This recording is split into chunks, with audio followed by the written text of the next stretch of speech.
యాలాల పర్యటనలో భాగంగా తాండూరు ఎమ్మెల్యే మనోహర్ రెడ్డి స్థానిక నాయకులతో మాట్లాడి ధాన్యం కొనుగోలుపై ఆరా తీశారు. అనంతరం జిల్లా అధికారులతో, మిల్లర్లతో ఫోన్లో మాట్లాడి రైతులకు ఇబ్బందులు రాకుండా చూడాలన్నారు.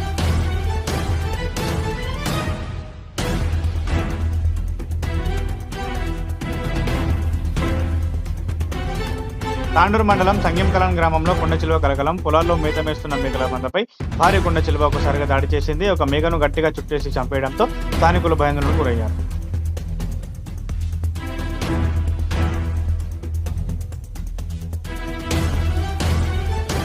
బక్రీద్ వేడుకలు తాండూరులో ముస్లిం సోదరులు ఘనంగా జరుపుకున్నారు. గురువారం ఉదయం తాండూరులోని ఈద్గా మైదానంలో సామూహిక ప్రార్థన చేశారు.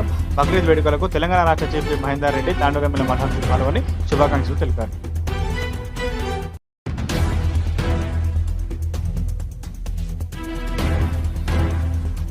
వికారాబాద్ జిల్లాలో బక్రీద్ పండుగ ప్రశాంతంగా సాగేలా పోలీసులు కట్టుదిట్టమైన ఏర్పాటు చేశారు. తాండూరు వికారాబాద్ ఈద్గాల వద్ద జరుగుతున్న బందోబస్తును జిల్లా ఎస్పీ స్నేహ మేర స్వయంగా పర్యవేక్షించారు. అనంతరం పండుగ శుభాకాంక్షలు తెలిపారు.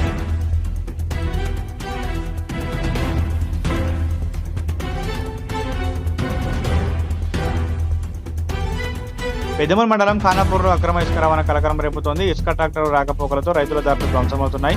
ప్రశ్నించిన రైతును చంపేస్తామంటూ బెదిరించిన ఇసుక మాఫియా పెద్దమూరు పోలీస్ స్టేషన్లో ఫిర్యాదు చేసిన రైతు